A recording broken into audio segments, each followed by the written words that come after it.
Magnifica.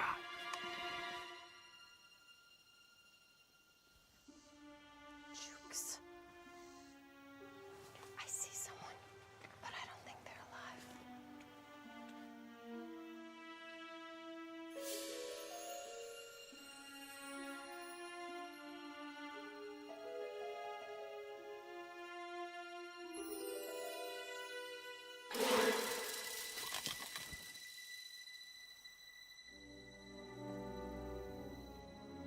This house is clean. Jumpy.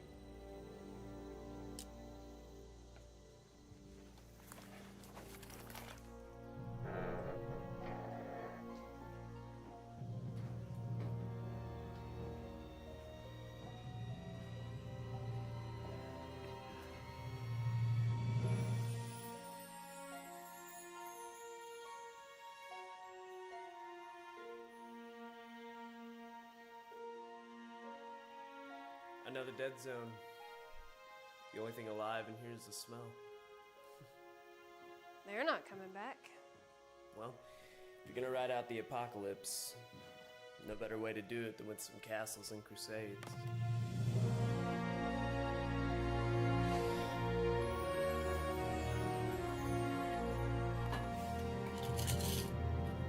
Hey, you too. Take only what you need.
Today's story comes to us from r/RPG Horror Stories. This is a story from about 15 years ago. I was GMing a game of Castles and Crusades. One player had a true neutral druid. The story involved the players investigating who was behind a sudden rash of goblin raids against a previously peaceful farming village, and if possible, put a stop to future raids.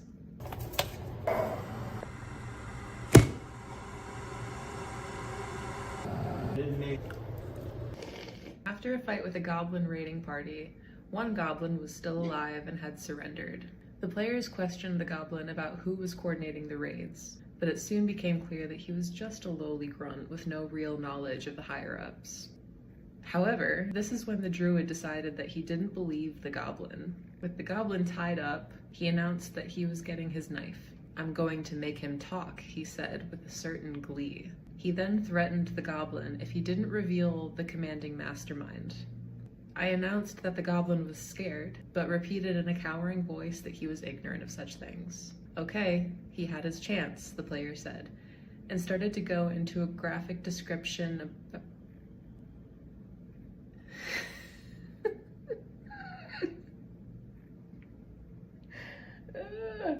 I told him the goblin was screaming, but didn't reveal anything useful amidst his screams. The player, still convinced that he was hiding something, started to graphically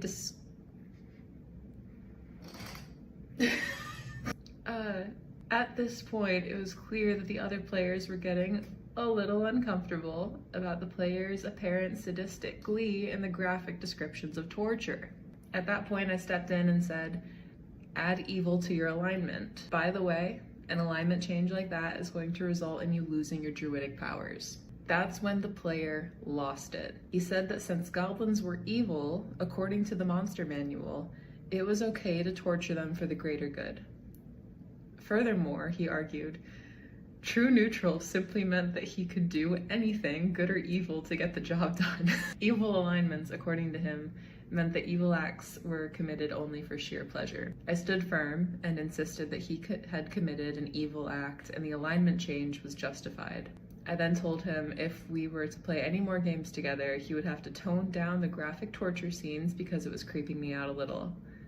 That got him even angrier, and he accused me of implying that he didn't know the difference between fantasy and reality, i.e. everything in the game was just fantasy, so any content should be okay. That ended up being the last game I GM'd for the group. I ended up leaving the group not too long after for not altogether unrelated reasons.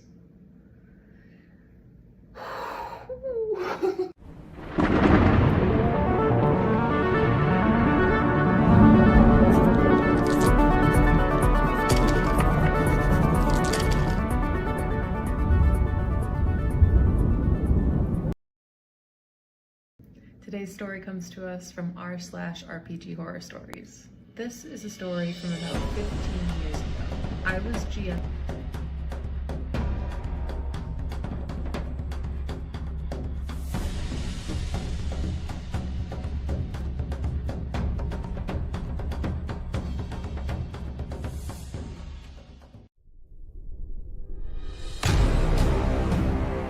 Trollord Games, join the fray. And we're live. And we're back. The fray. Hi, guys. Join the fray. This is Davis from Trollord Games, and this is Jeremy from Trollord Games, and this is Chuck from Jeremy or from Trollord What? Games. Wait. This is Chuck from Jeremy. Yeah. Chuck. And so Jeremy begot Chuck, begot Davis, we got Troller Games, we got Castles and Crusades. And so it came to pass that everybody got on a live stream and half awake rambled through a bunch of nonsense for an hour. And so it came to pass. I'm definitely out of it today a little bit. What's the show? It's not Ben-Hur. It's the Moses. The Ten Commandments? Yeah, with Yul Brynner. What's Yul Brynner's thing? So it shall be written, so it shall be done. Oh, So it shall be done. that's not Ten Commandments. That's get you watching. Moses. It's Moses. Is it Moses? Oh, Ten Commandments. I don't That's know. the 10. Moses is the 10 Commandments. Yeah, it's Someone in chat knows, I'm sure. it's what's his name? Oh, Charlton Heston. Anyway, I just watched it. I can't think of the name. I'm too sick to remember the name of the damn thing. I forgot. Hey, we appreciate you, Silence. Oh, and Willie, that's awesome. You'll be there, dude. Yeah, that's good. I think you guys were down last time. I'll be there running games. Jeremy's gonna run some games. We got a bunch of other people running games. So come. It hang is out from the with us. 10 Commandments. Yeah, that's what I said. Cecil B. DeMille. Yeah, the original. That's what it was. The original. Yeah. That's a From good one. 1956. I got the director's cut of that, man. I watched it every so often. It's great. Right. Why am I not on Trollord Games site? I don't know. I Davis, you're looking that like reminded Colonel me. Sanders every time I see you, said the Bad Raven. Yeah, no, that's funny. What's funny is that I don't know if the light is so overexposed or your camera's really weak. Yeah, you're real but white. you're like bathed in like a white haze. It's like there's a really thick white haze. It's really interesting looking. That's because you. Well, you can only guess. He has finally ascended to godhood. He just finished smoking a bowl. I don't know. Yeah. Wait. No. Is it more now? Oh, It's probably God. yeah. It's there's a window there, isn't there? It's Davis the White. It's the other screen. Oh, okay. Let's see if that reduces it a little bit. I mean, it's not a problem. It's Ben just Adams Knight says, I feel like I need to sit on Davis's lap and tell him what I want for Christmas. you're not gonna get it. Davis says, I'll be your Huckleberry. I don't think my sort of mustache goatee thing is working the way I'd intended it to work. What's Your the what? I can't tell what's going on with it anyway. You're really faded today, so I didn't realize you were It's working so on a bright. mustache. Yeah. I don't know how to unbrighten anything. There's nothing to fix. It's Cast probably darkness. just the That's camera. about all. Just use a spell. Yeah. That's what I do. I could get a new light for this house, but I don't know how. That's one of those insurmountable tasks. Yeah, it is. Especially, you know. Here, wait. I'm gonna turn off the light and see what it looks like. I don't think that's gonna fix anything. I really don't. Wow, moody. And then, but see, I have a window right behind my computer, which makes God. it That's way worse. Go back and turn the light on. Anyway, I mean, he actually didn't look too bad with no light, honestly. But yeah, But the highlights were really intense on his head. yeah. What are we doing today? I don't know. hey, look, my daughter felt sorry for me and got me one of these My wife's got neck, one. My wife's got a one. neck air conditioner. Yeah, she wore it. She Oh, wore it that's on, nice. on vacation. It works. Yeah. Yeah. I was Is there wearing anything it for a we're little working on while. that we can talk about? Oh, Is there anything going on that we can actually talk about? I don't think so. We're very busy. We can't say with what though. Yeah. I do have a question. Is anyone from China listening? China. Or Hong Kong, maybe. or Taiwan. Statistically speaking, maybe. I will check and see for you. Yes, we have exactly 3 viewers in Asia, South in Asia. No, How could you possibly know that? I don't know that. I made that up. Okay? Oh, you just I know making we've that got up. 93 viewers right now, but I don't know. I don't know what. So, by virtue of math, slightly less than half of them should be, but I have a feeling that's not the case. Yeah, that's not the case. What's up, Sparky? Yeah. All right, Chuck, I'm going to send you. Venom 12 says, "Good afternoon, everyone. I see Davis is pulling off the Colonel Sanders look again. He is. He's working on it. We're gonna get him one of those string ties, man. Go on, Oh, Chuck. bolo tie. Yeah. He'll start talking like he's in the deep South, you know, about his Kentucky Fried Chicken." Oh, some chicken. Okay, wait. Okay, so What the is look this? I was going for, let's go. I mean, it's Bridges, Jeff Bridges, right? Who played the Big Lebowski, right? Yeah. Okay. Okay, so he played in another movie more recently where he's like a monster hunter or alien hunter or something like that. Bone tomahawk. I actually didn't hear the question. I was reading Sparky. He distracted me. My brain doesn't work that way. What was the question again? Yeah, no. So Jeff Bridges plays in a movie more recently where Rest in Peace Department. Yeah, that's No, it. it's King Kong from 1972. I'm really confused. Okay, look at Jeff Bridges. He's in that, right? He's in the 70s King Kong. Yes. Is he? Yeah, he's a Yeah. fade down away. No way. He's a photographer or whatever. Yeah. The movie's not super great. It's okay. It was good for The its time. special effects are great, but like the fact that it's like, oh, we're an oil company and we're gonna go kidnap a giant ape for marketing purposes. I know. We're gonna put him in a cage and put a crown on his head. And we'll I make like a ton it. of money. Oh, it's Chuck- from '76. Okay, so that's the look I was going for. I don't think I hit it. I think I hit closer to Colonel Sanders. Yeah, well, you could probably use a little bit of dye in your beard would bring it up a little better. That's the Oh, whole yeah. thing. That's what's got it's the beard. It's the whiteness of it. You know what I mean? I'll go dye my beard. Actually, I'm going to do better than that. I'm going to do better than dyeing my beard. You know how you paint miniatures and you put shadows in it and stuff like that? I'm going to put shadows in my beard Eric, and outline the edge of it like a miniature. You're gonna put a dark undercoat on your yeah, your beard. Yeah, it'll look like a big miniature beard. Just solid. He'll do a black wash on his Yeah. his beard, and then paint over it with a white slap chop. I let my daughters dye my hair and my beard a few years ago, and the beard came out red and the hair came out orange. Well, they don't match. No, they didn't match at all. Yeah. It looked insane. Venom says, after 7 sessions of my CNC game and 2 PC deaths, a couple of PCs finally hit level 2. Now that's Hey, the it's spirit. pretty good. Yeah. 7 sessions to hit 2. That's good. That's a good way to run a game. Well, that's I don't know. I It's like a that different way to too. run the game. I like it that way too. I like So- dragging it out, you know, and really enjoying the game, you know, not just trying to run through some sort of leveling up process. Yeah. I got into my players up to London. I said, listen, if you guys want to play high level, we'll just run a high level campaign. It's not that big a deal. So now I have one. I've got one where they're about 7th level now, which is the lowest one. Yeah. The other group's in I- 50th level campaign.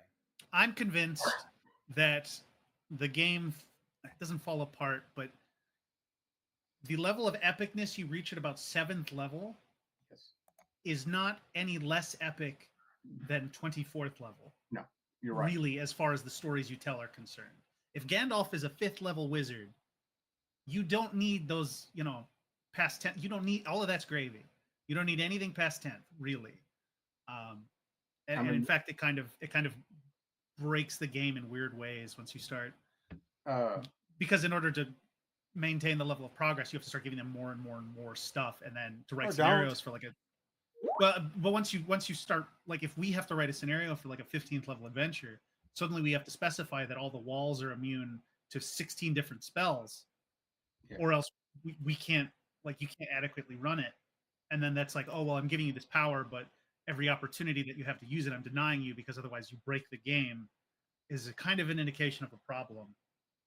Yeah, that's why, like in the earlier renditions, and I think in one of the first renditions of the game, it may be even in a published one, or maybe it's just in Blackmore or the notes or something, that it caps at 10th.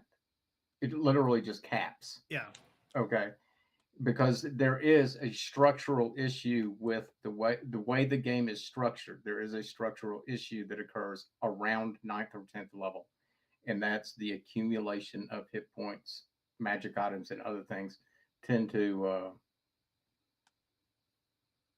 you can't account.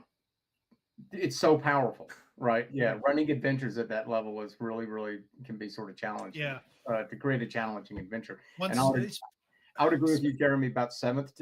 I would give it 8th level, maybe even 9th seventh, level. 8th, 7th to 10th, somewhere in there. Somewhere right in there, you sort of cap out at the epicness, okay? And then, like you said, it's just, from my perspective, it's just extra work on the DM to make, or the CK to make.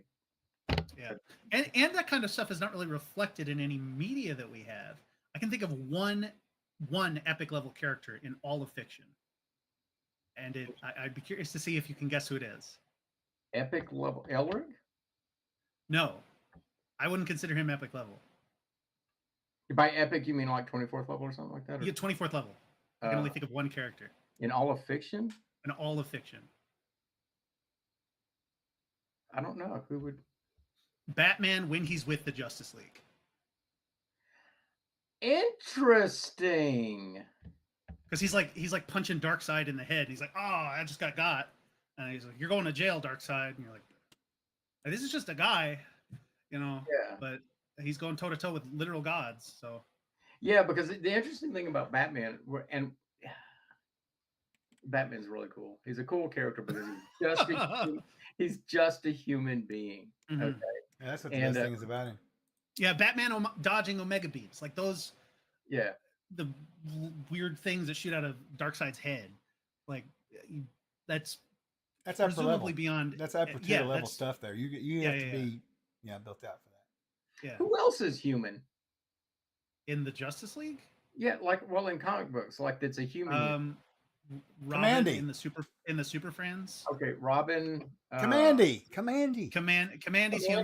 Yeah, Commandy's human, but nothing in his world is like a dark side. There's nothing that intense. No. Green Arrow's human. Yeah. Black Widow.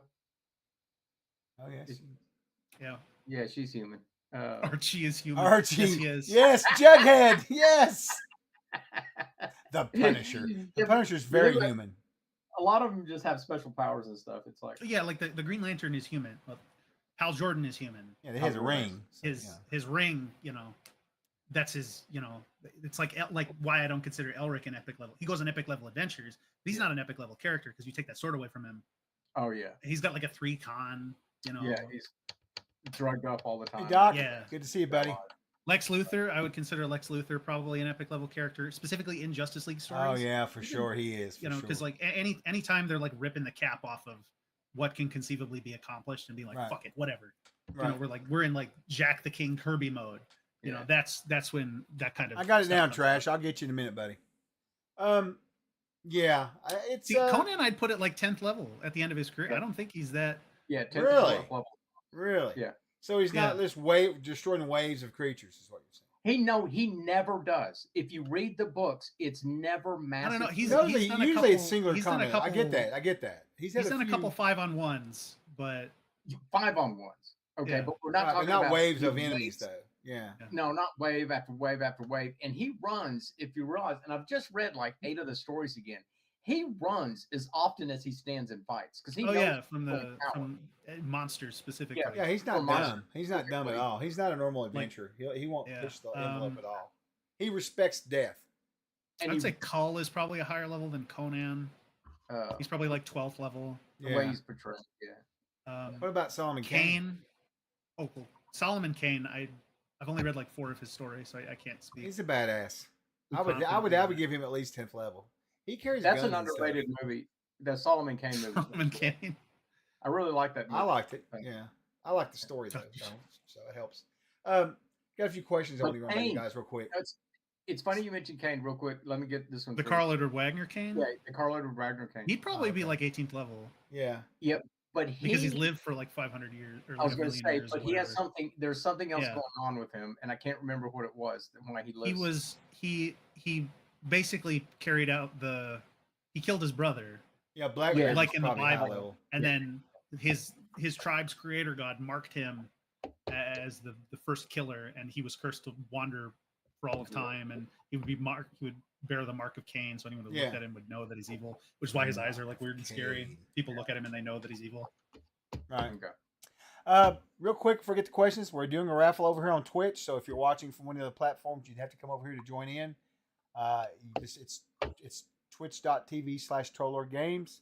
I'll put the link in here. I don't know if it will work or not. Sometimes it doesn't go across, but you're welcome to come over and then go back and watch over there, just as long as you're here for the giveaway. We're gonna give Tell me Blackbeard is epic level. Blackbeard had a vitamin D deficient. Calm down. I don't know. So I'm giving away some $15 coupons and some $25. His gums bleed. He had scurvy.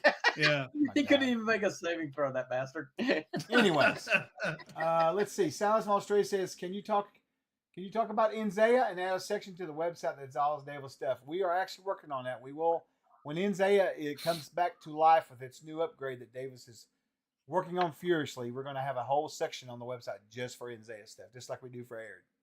If you go to Twitter, here, Chuck, I'll send you, if I can pull it up real quick. Yeah, you sent me some Chinese stuff, but I didn't post that. I'm not sure what that was. So. I'm looking for that album from this Xiaoxin, okay? Is the artist in China, but all she has on her YouTube are these 30-second clips, and that's it. And there's got to be more videos somewhere. I got you. Somewhere, or I'll just buy the album if I can find where to buy the album. And you can try and turn on subtitles and then copy and paste whatever it gives you. Oh, I know. We're still reworking that one too. That's a new one we're putting up. We're going through and fixing them up. And actually, I know who the staff member is you're talking about. And I'm going to corner his ass and have him write something up, or I'll do it for him. What I do? He knows too because he's smiling right now and he knows I'm talking about him. So. Huh? Davis has never had a bio on our website ever. Just that cool picture of him walking out the ocean like he's a sea god. Oh yeah, and it says something like will be included shortly or something like that. Yeah. It's funny. Yeah, it's funny you mentioned Kent keeps pestering about it. He sent me an email the other day. Or he sent you an email? I would be famous. He did not email. send you an email. Mr. Chenault. And said, Davis, can you please get that thing up? So I was like, yeah. So I started it, and this morning I got up, and there were like 18 files open on my desk, and I was like, I'm not doing this. I'm not doing this today. So I just went through and closed and didn't save every file that was open. And I noticed one was the bio. There you go, Silence. There's your answer right there. So no pressure for sure. Let's see. So yeah, we're going to be doing that, and Davis gets on Wednesday sometimes and talks about Inzaya as well too. We might have to plan to have him come on and just do an Inzaya Wednesday with us. He used to. Hey, I'm going to send you a link, Chuck, if you can put the link up to a Twitter post. Okay. And that has. Oh, that's awesome, Alan. Can't wait to see it. Send me some pictures on Skype so we can blast them out on social. I'd love to. And this has like the rendition. I think I sent it to everyone. I think to look at. Oh, if you mean the team chat, I don't read it much I didn't anymore. get anything. No, I have it muted. I'm not getting that link to work for me. You can put that post up. You link that Twitter account. That's the Inzaya stuff, and that's how I'm going to present it. Oh, I see what you're talking about. Okay, and so the rewrite has begun in earnest, and due to various and sundry things that we'll discuss next week, it's probably not going to come out till next year. It's going to be delayed again for a year. So. I think that's, given what's on our plate, I think that's pretty optimistic. Yeah, that's why I've started pushing stuff back like 6 months, man. Well, 18 months is when it's supposed to be out, and I think that But even so, I looked at the schedule this morning and I was like, I don't know if that's maybe they'll just never write it. Maybe. So like I was like, this past few months I was like, in my free time I'm gonna write like a more substantial gazetteer for my setting for Swords and Chaos because it's only 30 pages of stuff. Yeah. And it's very broad strokes. And I was like, oh, I want to do like a really lavishly detailed thing. And I just don't have the mental fortitude for it. I just don't care. I don't like writing things down and be like, this is the way it is. And then because I'm going to change my mind in, 3 weeks anyway. Right. So that's been a really, really, really big challenge for me. Eric Piper's in the crew. Hey, Eric. Yeah, that's a lot of that's because I've been out sick, as you know, and traveling. So next week I will get back on that horse and make it happen. I'm gonna get Todd to go over and get the trophies. We have to get the trophies remade, and then we're gonna be sending you guys out some things with that, and then you can able to use. I know some people want books, some people want a trophy. You're getting both. So we're gonna give you some store credit. So winners all got store credit. So once we get it sent, it's for the tournament. So once we get that all done, what your brother will do, he'll just have to go on the shop, download like the free PHP, create an account, and then I'll can apply the store credit to his account, and then he'll be able to go get whatever he wants or whatever. Did you look at that tournament scenario outline that I sent you? The one you sent me today? No. That's not for a tournament. That's because you needed. That's the game, right? You talking about the last one? I have not looked at it. That was prior to I got sick, I think. Okay. Yeah, but I know what you're talking about. I kind of want to finish that. Finish that because we're going to do the tournament again. We're probably not going to do it at GameOCon. We'll probably do it at Page in Philly, and then we're going to do it in GaryCon again. We're trying to work. Wait, you have a convention in Philly? Mm-hmm. How did I not know? In January. Because I don't pay attention. No, but it's okay. I wish you could come. It'd be awesome. We're one of the main sponsors for it, so I'm pretty tickled about it. We're gonna have a tournament. I'm running a bunch of games. Jeremy's gonna run some games. I think Heather's gonna. I'm going to Philly. Well, I hope you are. I still got to get approved. That's what I want. Okay. How far are you from Philly? He's not. Not as far as you guys, but pretty far. Yeah, for me it's I think it's a 7-day drive. Yeah, your brother's getting flown up by him. They're flying him up. So. Anyway, so yeah, that's the plan on that. Let me see. I'll get with you though, Eric. I haven't forgot. Just tell your brother, just be patient. I'm sorry. We didn't realize the trophies were messed up, so we have to get those all made. Let's see. Sparky says, hey, ask Davis, 11-hour drive. Ask Davis if he knows who put cannabis in the Assassin's Poison table in the second printing of the Player's Handbook. It's not in there. It's in there. It's in there. And it specifically states that it's addictive. Yeah. And you have to make saving throws to not become hooked on it. Okay. I'm not sure how that could be in there and not mushrooms. I know. It's crazy. So that's why I didn't think it was you, because I was like, you had mushrooms. No. Yeah, I don't know. If I do put like Steve disavows himself from it. I'm sure he does. No, I'm sure he didn't do it. No. I don't know who would have done that. I don't know. Who else was contributing to it? It would have probably been me if I'd have been around, but I wasn't around then. I'm definitely going to have it in my book. The second printing.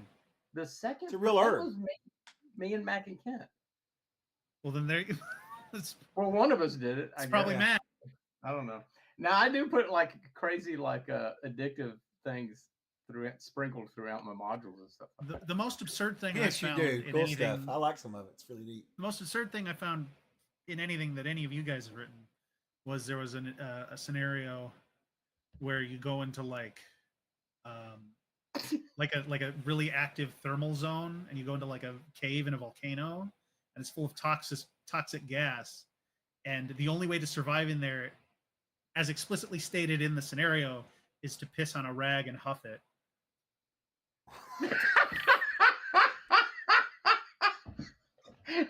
Oh my God. I do not envy your job at all, man.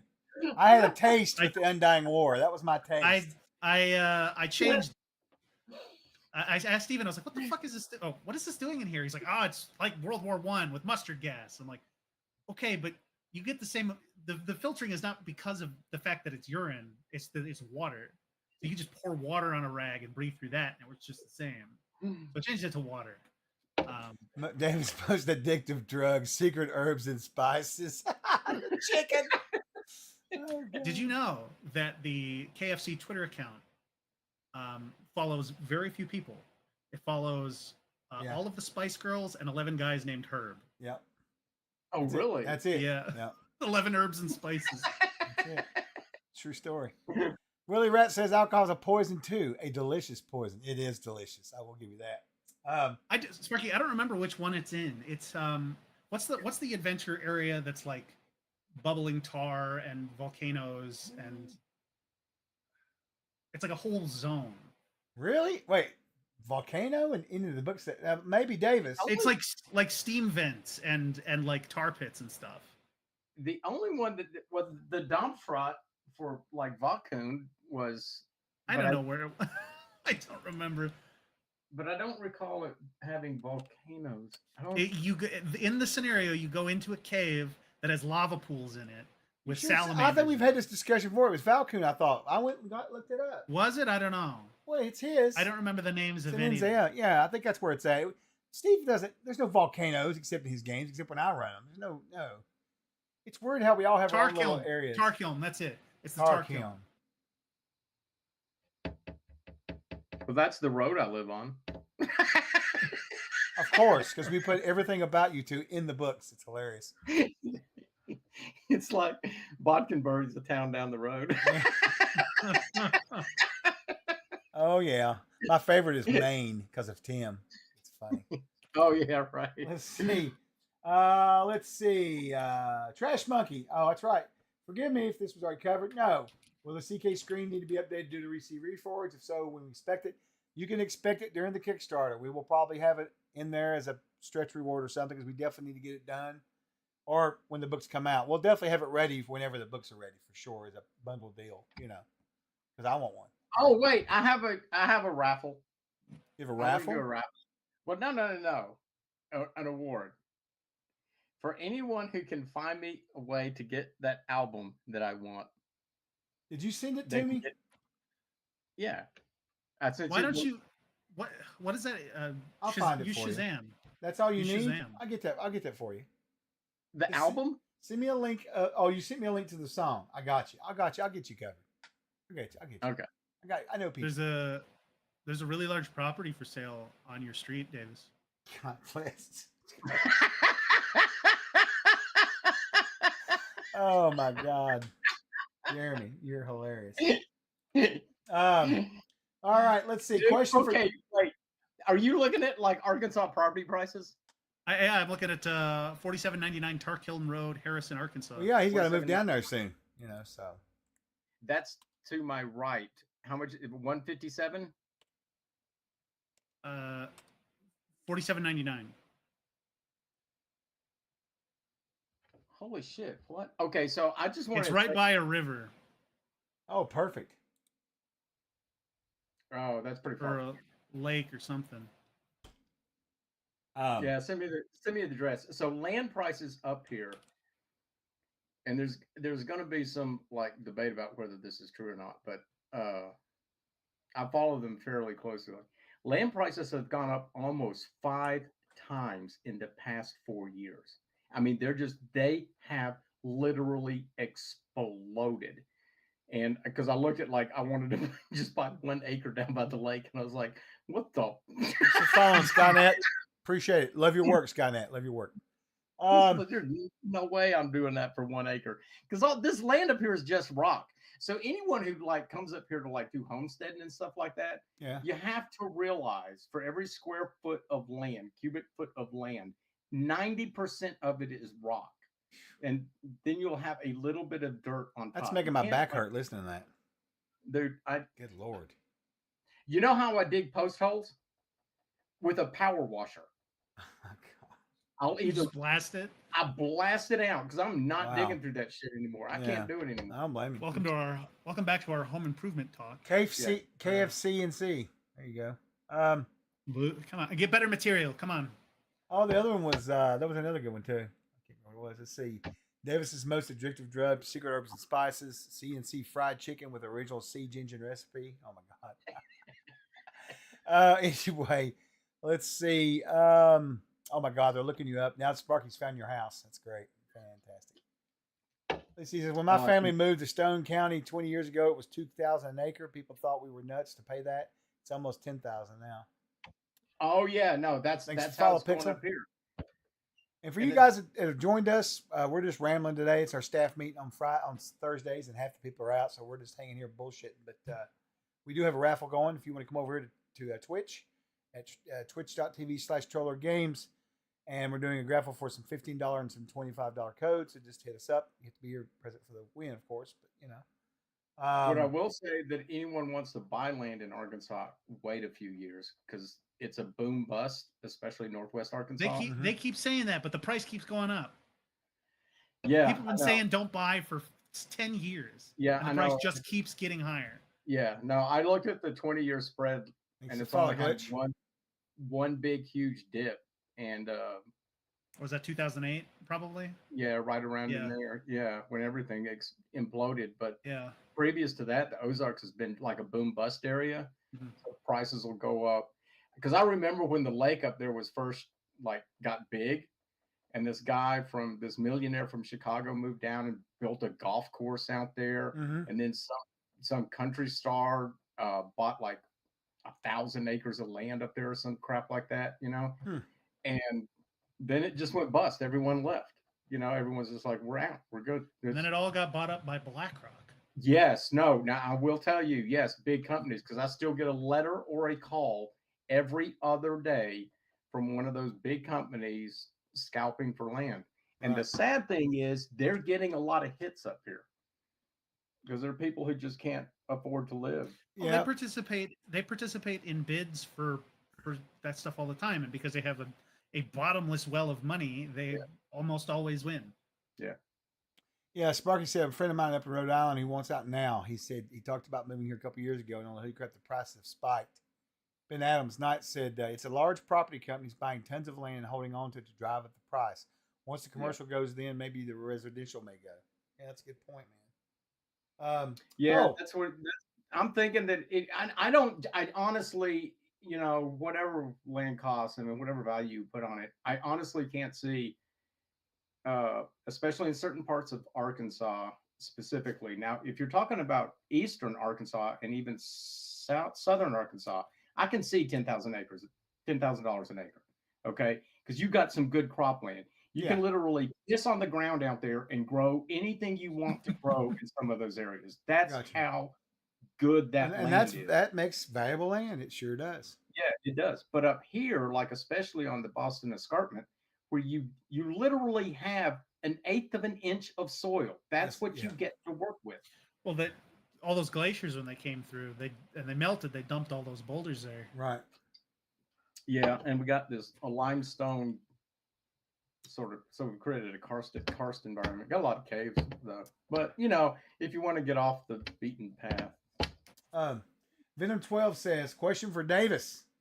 What do you think would be a good way to reason or to have an adventurous travel? A good way or a good reason to have adventurous travel from Air to Enzea? What would be a good plot for that? That would make sense. A rounding error on a teleportation spell. Well, an error. It was a mistake. It was an absolute disaster. Sorry. Base teleportation has a percent chance to send you somewhere random. Yeah. Right. That's why teleport accurately is a spell.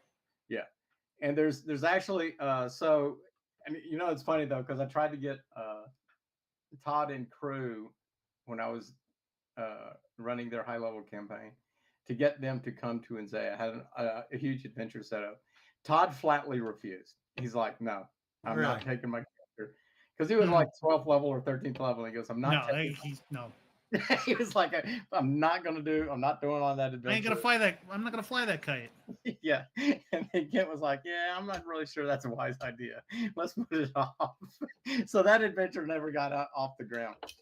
A reason to go. Land's probably a lot cheaper. Land's cheaper.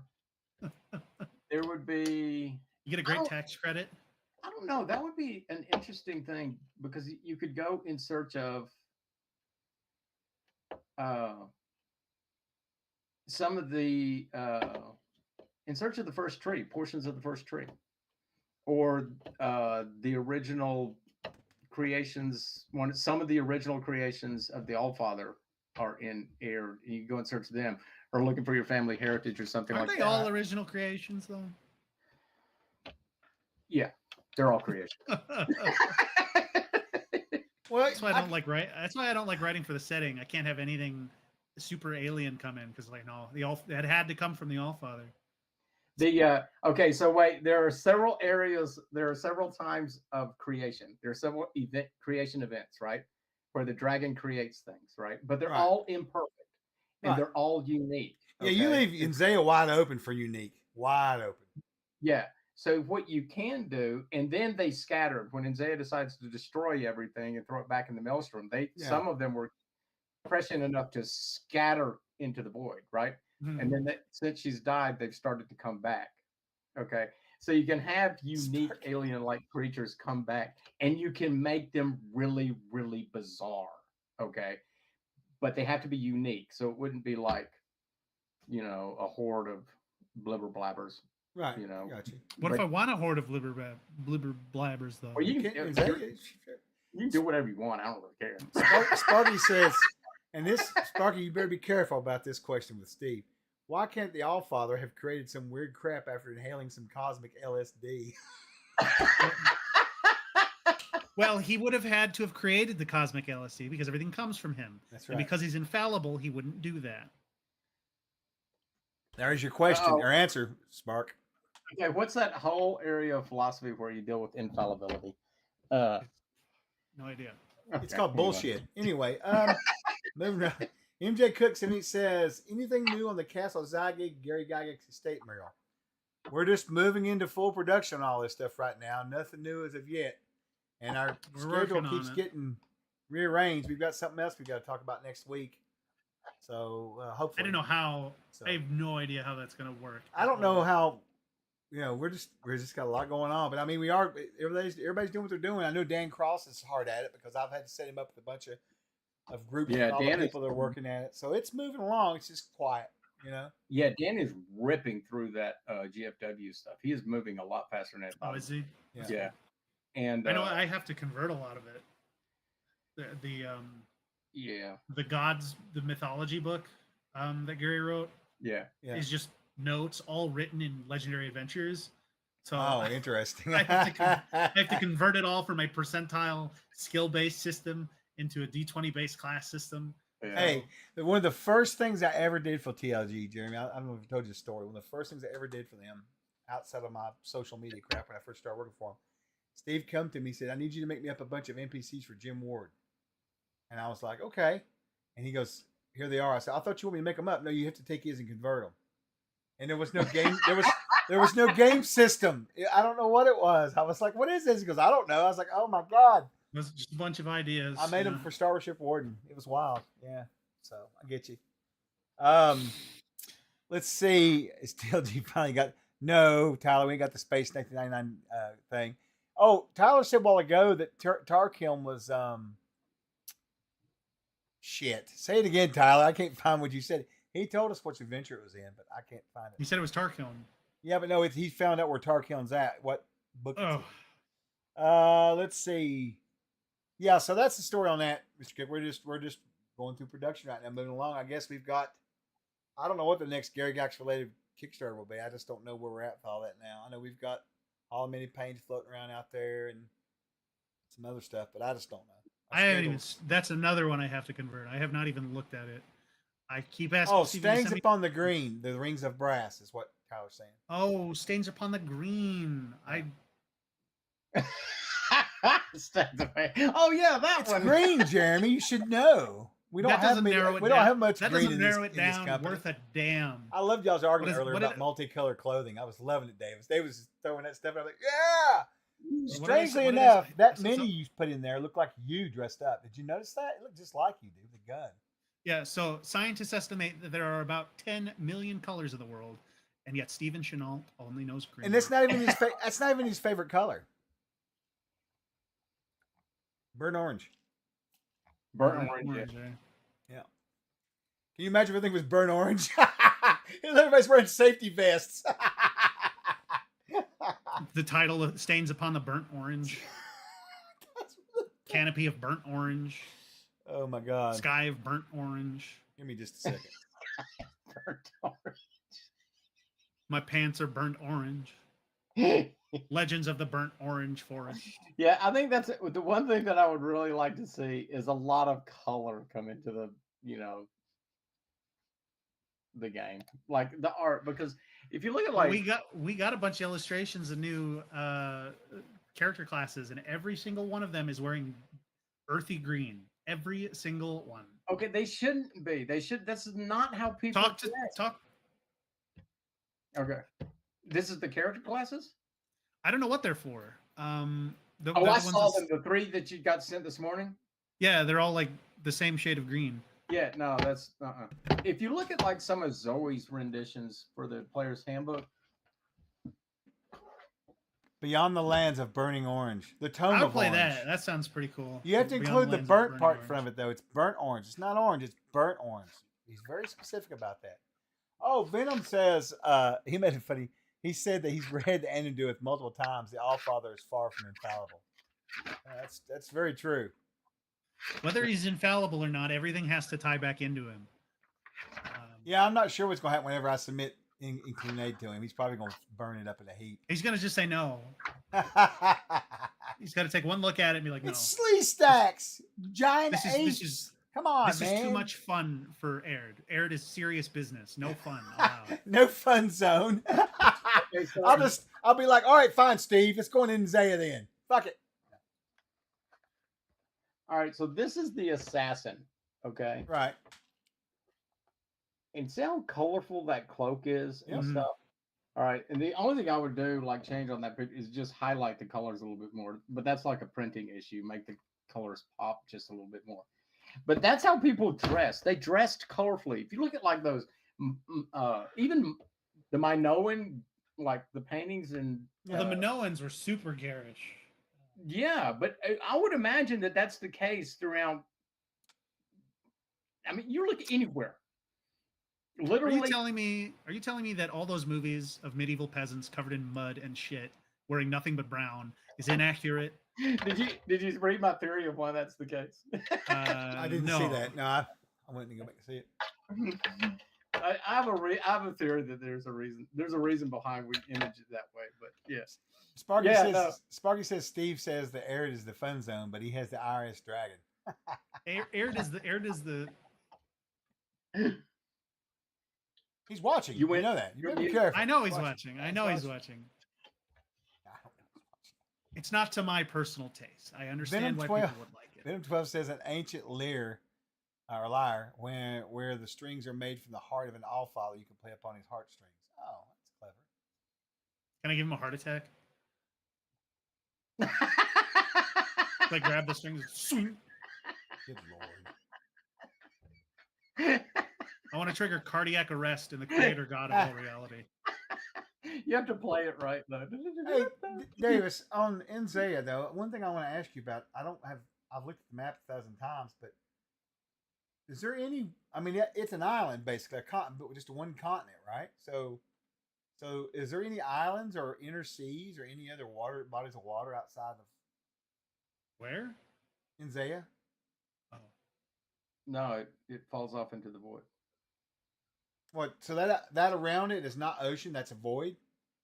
No, that's ocean around it, but all that ocean just falls off into the void. Right, but I mean, is there any internal oceans or seas or lakes? Why doesn't it run out of ocean?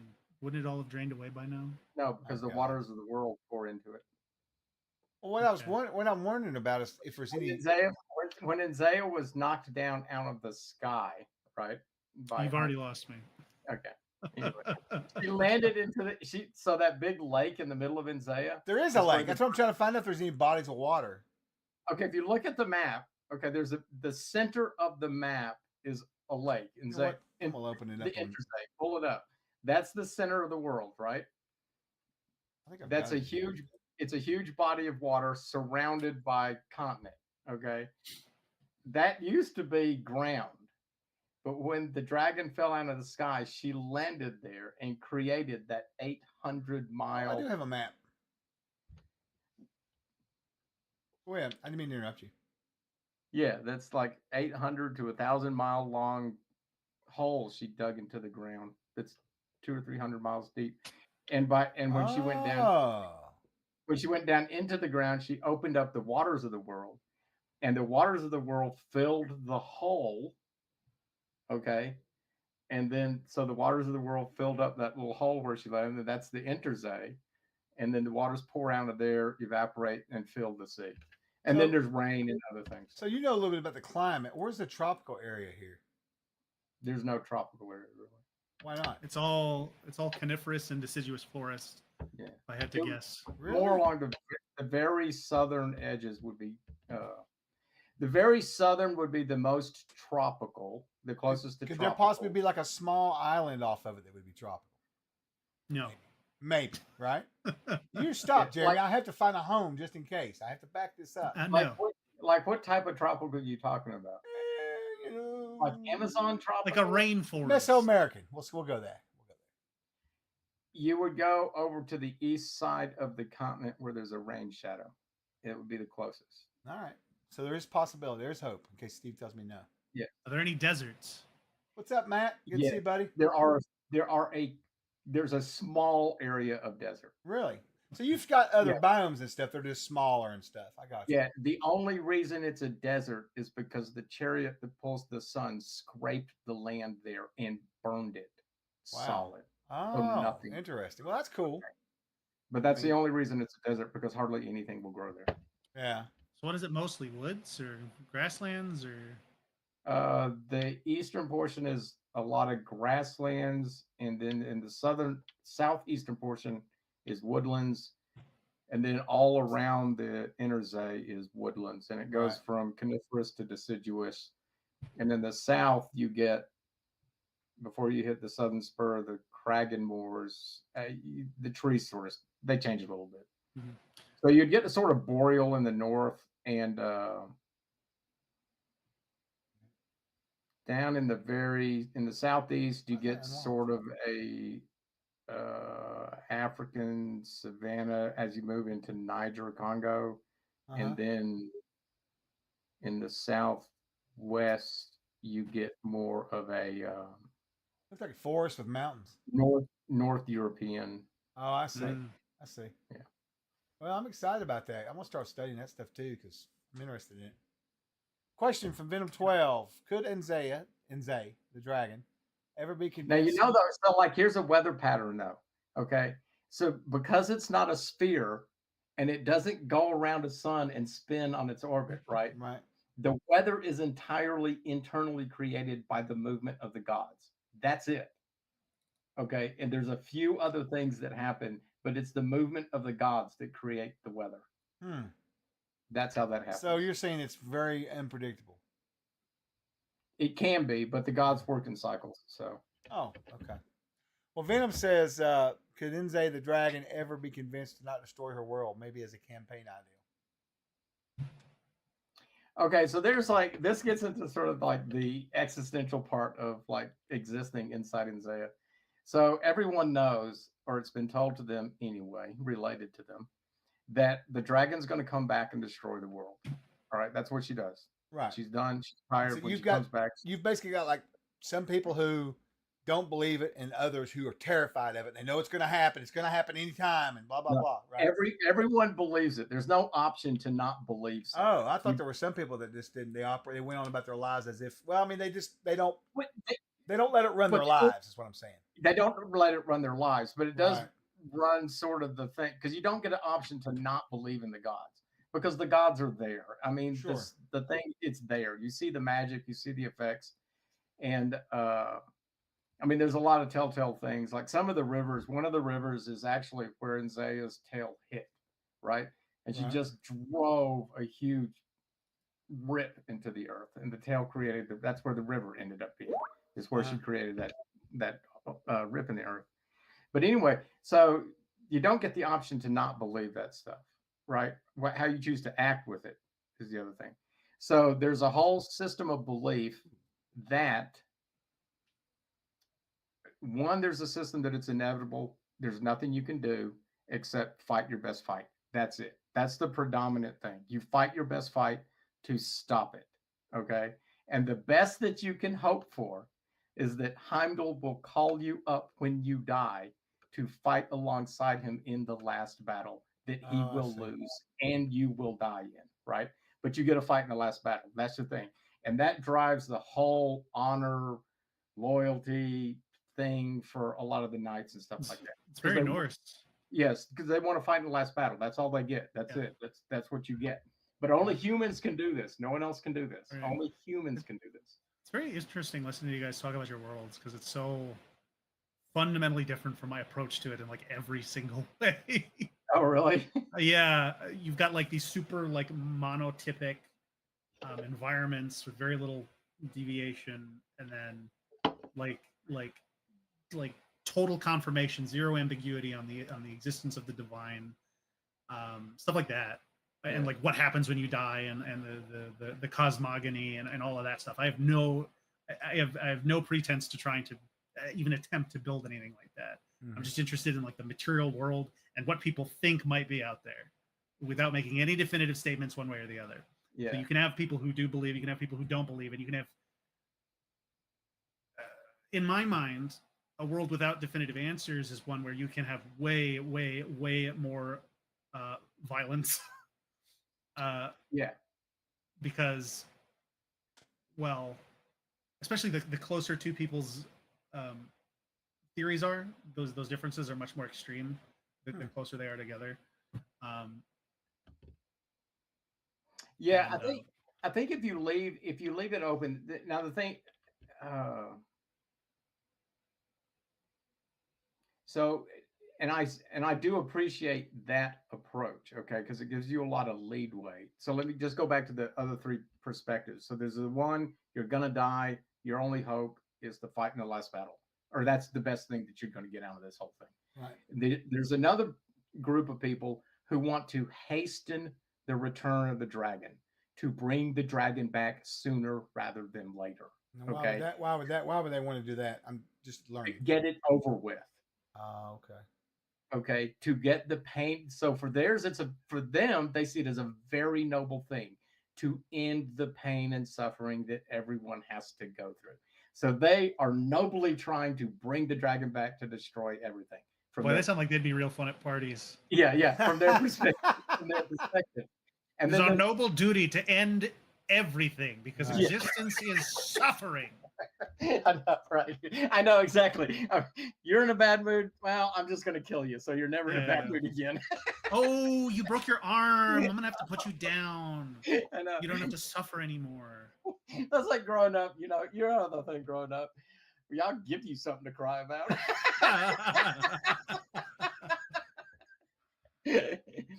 But then there's the other group of people who's like, no.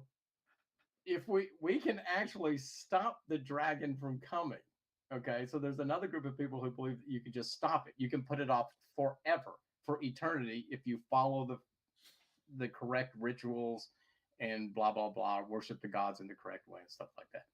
So there's these three opposing forces within the human community. And then there's like the orc creatures. They don't care one way or the other. They're there to destroy the world. That's their job. That's their mission in life. Who isn't? That's their existence. They were created to destroy the world, and that's what they do, So, okay, so on to your point, though, Jeremy, which I do appreciate, is having that open-ended, like, we don't know, okay? So the thing is, as the tale is related, you've got these three options. There's, like, three ways to see the world from a human perspective, basically. I mean, there's a million you could choose from, but that's sort of the options that you're given, the big options that you're given. Mm-hmm. But no one really knows, okay? Right. No one actually really knows. So what I'm going to do to, bring that point home is put contradictions in the text. There's going to be contradictory stories and contradictory events in the text describing certain things. That's something that I did with Swords and Chaos. And I think if you build in the contradictions, you can sort of get that back where you don't. Oh wait, we don't really know. This is just Right. There are a couple of gods, or if you pay really close attention, they keep coming up. like in one of the in Zem, which is one of the countries, Moloch is a god. He is a beneficent god. He's been brought into other countries as part of like cultural osmosis. He's been incorporated into other mythologies, and yet in other folklores he is a demon, and then in others he's a member of the court of chaos, and he's like expressly evil and trying to corrupt the minds of men. Yeah. There's no really strong statement one way or the other. Another one is Where did you get the word Moloch from? Did you just make it up? No, that's just a that's a word. that's It's like an usually old that's low an literature. ancient Babylonian. Yeah. Okay, that's it. Okay, Or all right. Assyrian. I was trying to punch Yeah, it. I'm sure okay. you've ran across it before, Davis. I'm sure. Yeah, that's why it sounded familiar. Okay, Moloch. Yeah.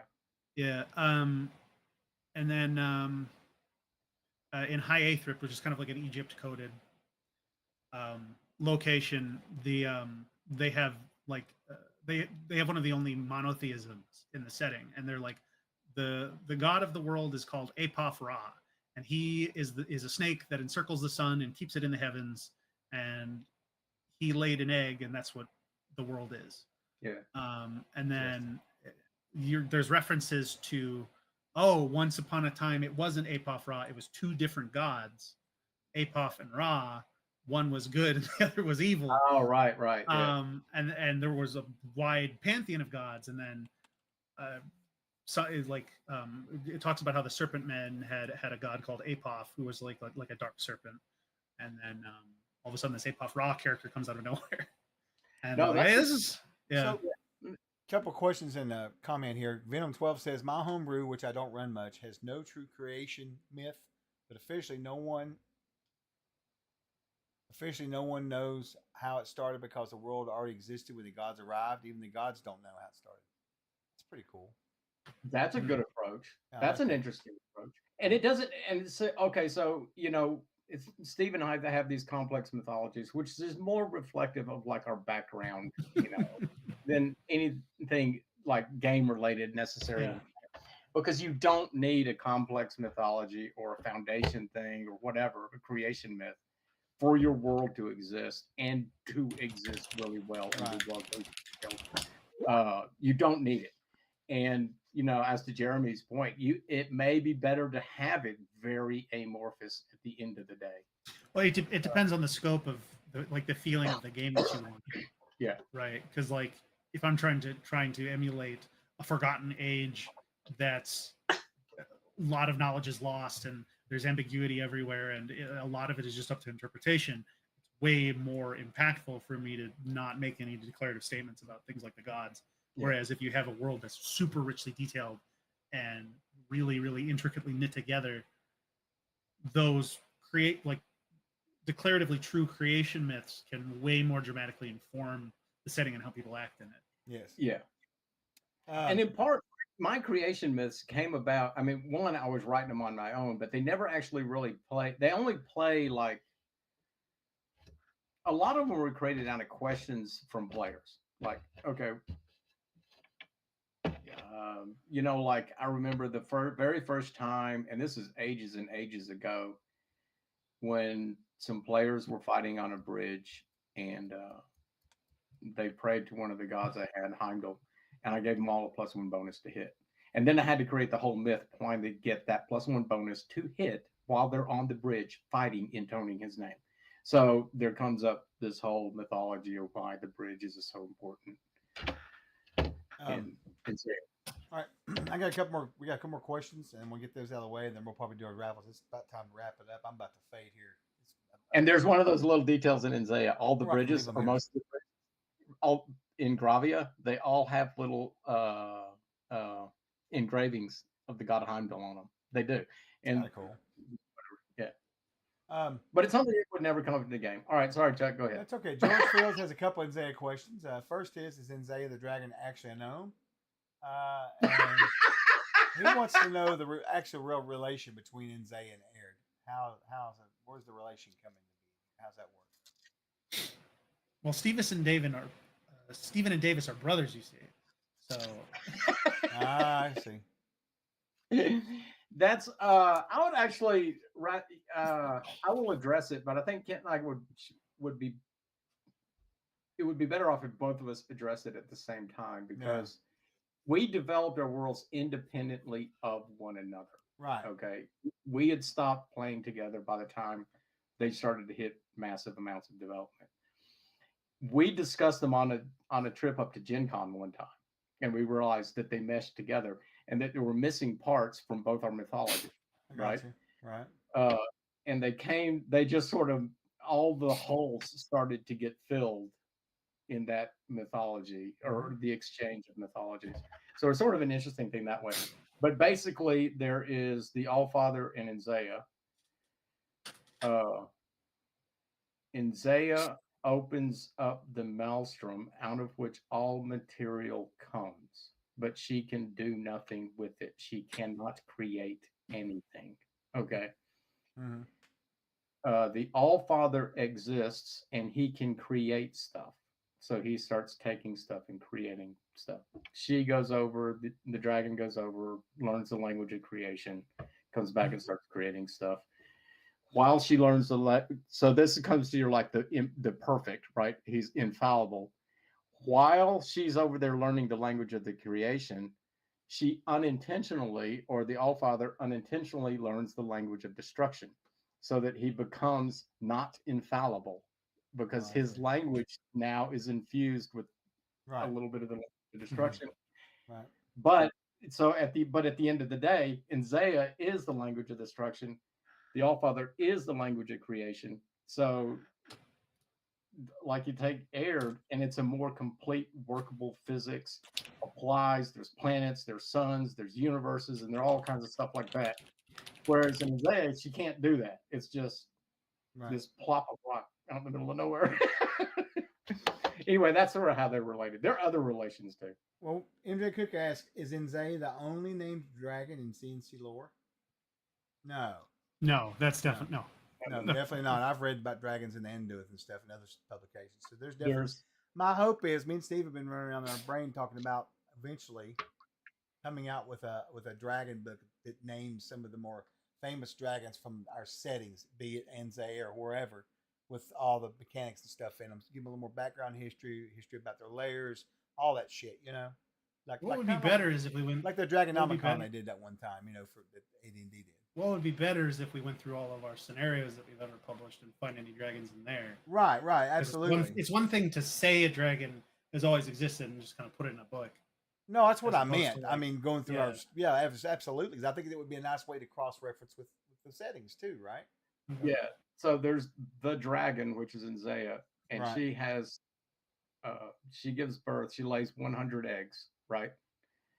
And the first of the eggs she trades with the Allfather for a tree. Okay. And that's where the first dragon in Aird comes from. It's Frafnok, the first dragon, and that's the firstborn of Inzaya. Now, there are 99 other dragons all have names for Inzaya. They all are named. A lot of them have died or been killed. And then there's like the second generation of dragons and the third generation of dragons that still float around. But they're actually not called that. The first one are called the Ninzang. And the second generation are called Verns, and the last generation are called dragons. Oh, I see. Well, I still think it'd be good to do. I love dragons. It's my favorite creature. I mean, I love all kinds of cool creatures, but at my heart, dragons are great, man. Because they're just. What we need is a. You know. We need is a book of beetles. Oh God.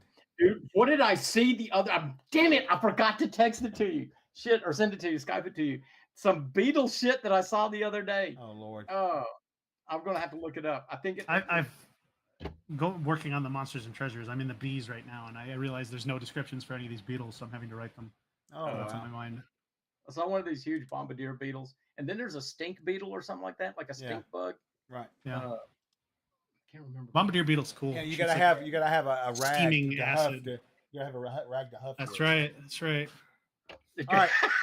I'm gonna stop the giveaways here in a second. If you guys want one more chance, come on over, give us a follow. Express Point Raffle. If you're not on Twitch TV, then you have to come over here and forge. I can't do it through the interwebs, unfortunately. I'm gonna guess he means beetle related content. Probably. Anyway, Not the dung of an insect. I won't be here Saturday morning. I'm taking the day off because I'm still dealing with this sickness and stuff, so I won't be running my game. But Jingle will have his game going Saturday morning at 11 Eastern, and then Grace will be back Monday evening doing her fictional reading. So we should be off to a good start next week. I should be back in the saddle. And Jeremy's going to buy a website called Beetle Hub. I bet you that's a site already. All right, let's get these winners picked. First winner for $15 off the store. That's been parked. George Fields. Bastards. George, hit Scott up. He'll get you a $15 coupon and buy you something or save it. I don't usually, they don't expire. They expire eventually, but it takes 3 or 4 months, I think. How we got it set. The next one is for 15 is Lando. Hey, Lando, there you go, buddy. Got you one too. And then for our final $25 one will be Wolf Alone. $25. There you go, buddy. You guys go hit Scott up, get those from him. I think I'm not sure if he may be out of town till this weekend on vacation, but just message him. He'll get you to you. Congrats, everybody, for coming by. Great to see everybody. Fixed. Man, you were late. That's why. No, we can't announce it yet. We are bringing back the Crusader. Oh, we can announce Can that. we announce That's one thing that? we can. Yep. I can show the cover. Yeah, show the I cover. made the cover. Yeah. No, we're bringing back, and Jeremy's going to be editor in chief. Yep. And Yep. Yes, it's coming. No word yet on whether or not or how we will be accepting submissions. I've been very nervous about opening up a slush pile just because that creates a large volume of stuff we have to go through, and that's a big time sink. So I can't speak on what that'll look like, if anything. But yes, it's coming back. now me particularly, so So- we can't do it. So here's we can't the. do it the way. Sorry. Go ahead. I was going to tell George for the store. Here's what we're going to do. I have them up there right now. The originals on there as PDFs. Me and Steve are talking about either doing a reprint of all of them or doing some omnibuses, combining them. You know what I mean? But we will have the originals back in print in some form eventually. Because we're not, unless something happens, our intentions are just to keep it going until Jeremy says one day, "This is a bunch of bullshit. I'm out." But So, he does yeah. that, you know. Well, I'll tell you, it came with a raise, so That's good. I'll send this. Where Davis. is Scott? I gotta meet your raise on DTRPG. So there's the cover I made. All right. It's a bit of an homage, but Steven liked it, so No, it's great. And that art needed to be on there. I mean, it needed to be. yeah. So, all right, let me drag it Yeah. over and I'll drop it for you guys to see real fast. Yeah. So What is this okay. image? So Steve, What is what Jumbo image? Cookies. Jesus. We were talking about cookies on the stream the other day. Let me. It's still up there. Yeah, no, I gotta go in here and clean this thing out. Browse, drop you. This is probably the high res one. No one ever seems to be low res stuff. No I just chance. exported I am not the fussing. thing. I'm not fussing. That was a rhetorical thought. I want all the graphical fidelity for my Yes, sir. PNGs. I refuse to use vectors. I just make 40-foot by 40-foot Photoshop files. He's not lying. This thing's massive. Here we go. Now it's getting manageable. that's a good cover, dude. Thank you. I made that yesterday. All right, we're going to drop this over on the right-hand side. No offense to Davis, but Enzea's got to go. That's fine. Yeah, Enzea. All right. Now, we'll go back up to the top up here, and we'll turn this bad boy on. There you go, folks. Yeah, it's still on sale, I think. I think so. Yeah, I haven't taken it down. I'm the store dude now, so I keep track of all the sales and everything. So yeah. Isn't it beautiful? That's gonna be fantastic, man. It is dope. I'd like to have that. You know what? I'm getting ready to go back and talk to Mark at Noble Dwarf and redo our store over there. I may put that down as a canvas print. I'd like to have it on my wall, to be honest with you. Badass. Oh no, that's a great poster of that. That'd be cool. Yeah, that'd be nice, wouldn't it? Heck yeah, man. It'd be badass. There are several versions of this Oh, I'm where sure. the little comment on the bottom Yeah. was all sorts of. One of them was "Taste the meat, not the heat."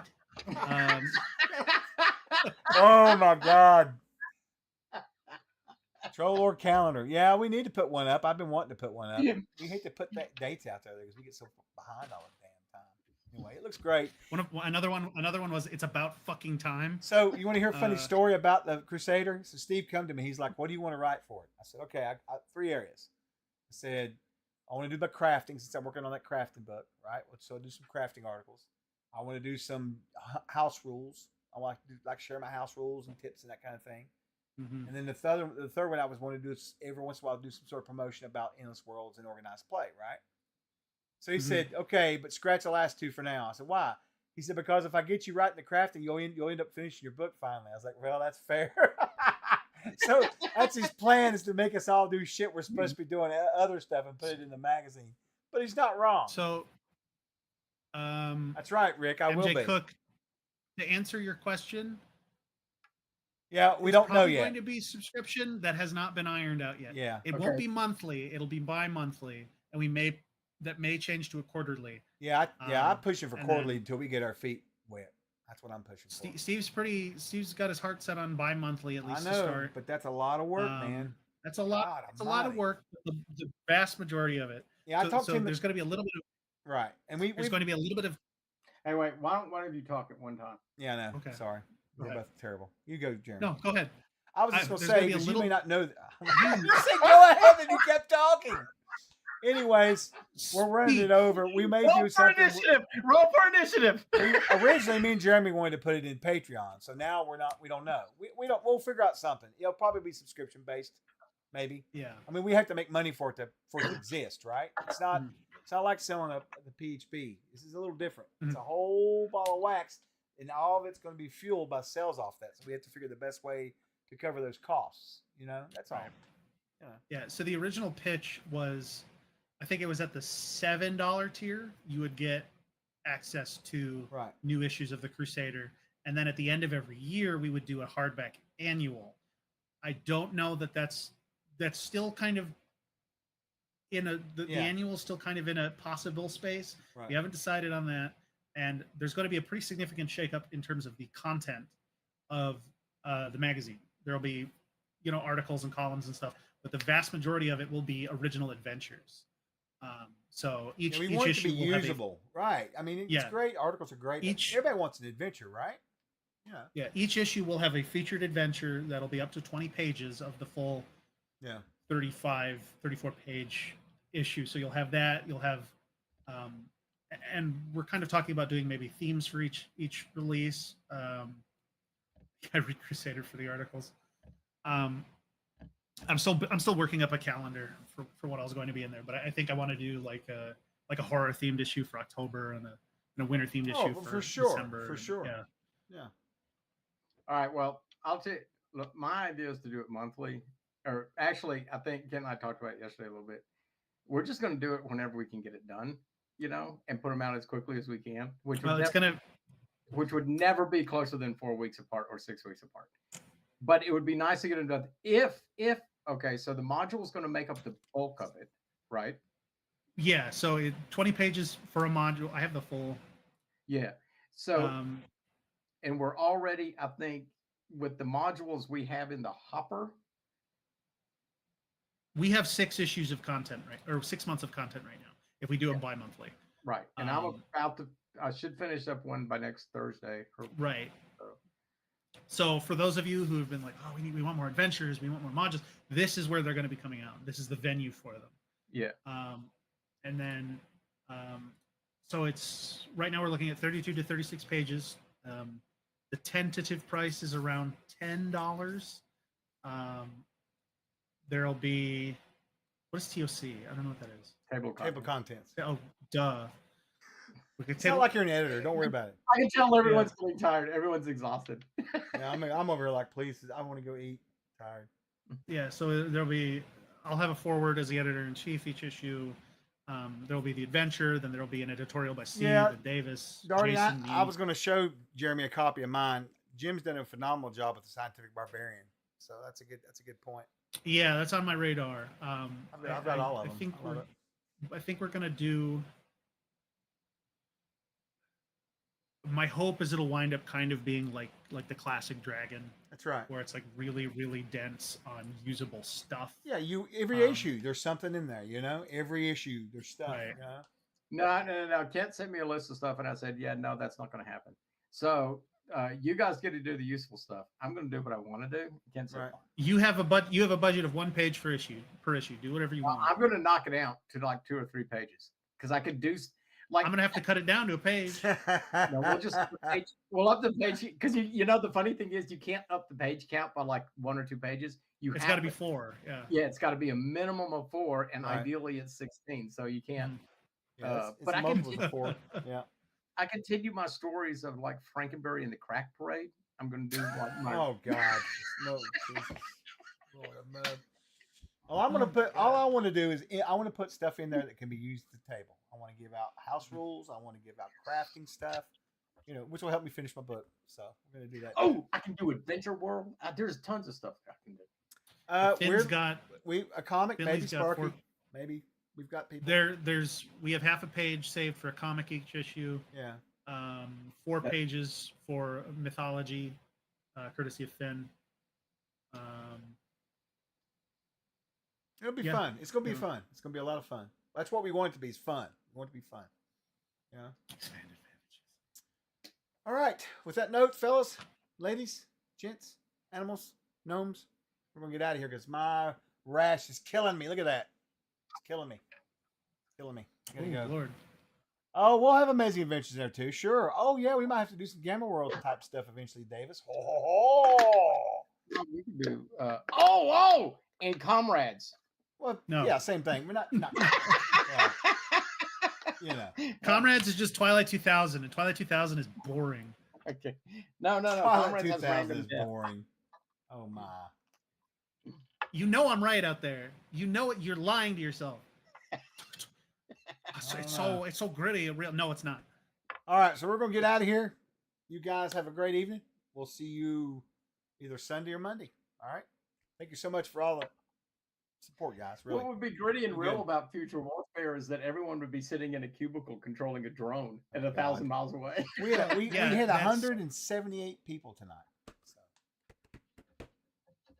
We're still alive. we've had 178. No, we're still people. alive. Yeah, we're still alive. Haven't stopped yet. Yeah. Just saying, it was a good stream, good strong stream. Good. So, thanks everybody. Have a great night. We'll see y'all later. Peace out, And then homies. Yes, Davis. then everyone considering that like you'd have to like CK everyone sitting in their cubicles and they get a roll of dice every once in a while they just get a roll of dice and say you hit. Was the raffle Post it called? on Twitter. Yes, you lost, And then they Mr. post it on Cook. Twitter or Telegram. Who won? You're waiting for the Oh. video confirmation. Oh yeah, you weren't in the win. It was 3 winners, but that wasn't you though, unfortunately. I can't remember. Anyway, we're gonna go. Y'all have a good one. Dude, you could make it so much Troza! Okay. Just like real life. Oh, are we off? Okay. Just like real